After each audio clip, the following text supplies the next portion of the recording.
TET 3साठी 11वी-12वीच्या vacancies येणारच आहेत की नाही या संदर्भामध्ये विद्यार्थी वारंवार प्रश्न विचारत आहेत.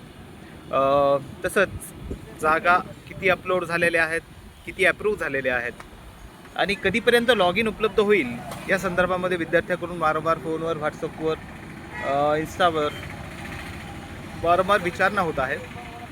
विद्यार्थी मित्रांनो, एक लक्षात घ्या की ज्या जागा ऑलरेडी अप्रूव्ह झालेल्या आहेत 11-12च्या, त्या काही वापस घेतल्या जाणार नाहीत.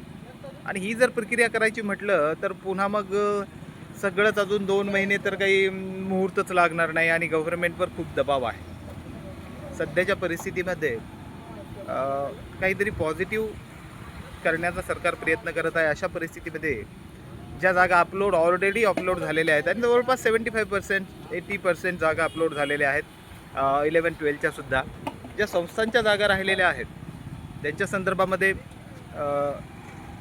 जे आदेश प्राप्त झाले ते खूप उशिरा प्राप्त झालेले आहेत. त्यामुळे ज्या जागा अपलोड झालेल्या नाहीत त्या जरी पोर्टलला आल्या नाही तरी सध्याच अपलोड झालेल्या जागेसंदर्भामध्ये मात्र तुम्हाला कुठलीही अडचण येणार नाही. त्यामुळे जागेवर परिणाम पडणार आहे का हा दुसरा प्रश्न. तर हो, निश्चितच जागेवर परिणाम पडणार आहे. एक 500-700 व्हॅकन्सी ज्या आहेत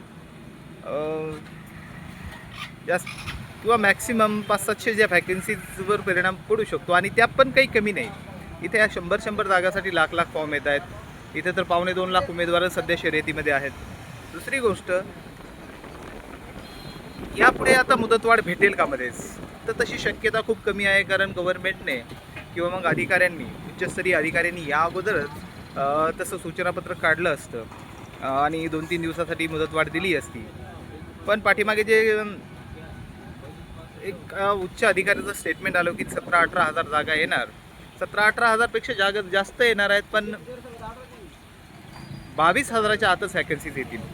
25,000 सध्या होऊ शकत नाही असं माझं स्पष्ट मत आहे. कारण बऱ्याच 11वी-12वीच्या व्हॅकन्सी सोडूनही बऱ्याच व्हॅकन्सीज ज्या नॉट अप्रूव्ह झालेल्या नव्हत्या, ज्या 556 संस्था दाखवत होत्या, त्या 556 संस्थांपैकी निम्म्या जरी अपलोड झालेल्या असल्या तरी 2-3 हजार व्हॅकन्सी, 2-1 हजार व्हॅकन्सीज अपलोड व्हायच्या राहिलेल्या आहेत. त्यामुळे निश्चितच याचा थोडा फटका बसणार आहे. त्यामुळेच आपण सुरुवातीपासून असं म्हणत होतो की थोडी उशिरा जरी आपल्याला लॉग इन उपलब्ध झालं तरी चालेल, पण त्या 2-3 हजार विद्यार्थ्यांचं जे कल्याण होणार होतं त्याला कुठेतरी आता दुसऱ्या टप्प्याची आपल्याला वाट पाहावी लागणार आहे. ही मात्र सत्यता आहे. यानंतर तुम्हाला लॉग इन कधी मिळेल, तर ऑगस्टच्या पहिल्या आठवड्याच्या आत तुम्हाला लॉग इन मिळेल. हे आपण यापूर्वीच्या व्हिडिओमध्ये सांगितलेलं आहे. सुरुवातीपासूनच आपण 15,000 व्हॅकन्सी पकडून कट ऑफचा विचार केलेला होता, ध्यानात ठेवा. आणि व्हॅकन्सी 30,000पर्यंत येतील अशी वक्तव्यसुद्धा आपण सुरुवातीच्याच व्हिडिओमध्ये दिलेली आहेत. पण फर्स्ट आणि सेकंड राऊंड मिळून अशी ती वक्तव्य होती. आणि आत्ता ज्या व्हॅकन्सीज अप्रूव्ह झाल्या नसल्यामुळे, फॉरवर्डेड झालेल्या नसल्यामुळे आलेल्या नाही, त्या सेकंड फेजला नक्कीच येणार आहेत. म्हणजे सेकंड फेजसुद्धा 10-1 हजारांचा आपल्याला धरण्यास हरकत नाही. त्यामुळे 30-31 हजार जागा फर्स्ट आणि सेकंड फेज मिळून येतील. त्यामुळे टेन्शन घेण्याचं कोणतंही कारण नाही. सेकंड फेजसाठी अजून पुढची 2-3 महिने लागतील, हे मात्र वास्तव आहे. चॅनलला पहिल्यांदाच भेट देत असाल तर सबस्क्राईब करा आणि व्हिडिओ आवडला तर नक्कीच लाईक आणि शेअर करा. धन्यवाद.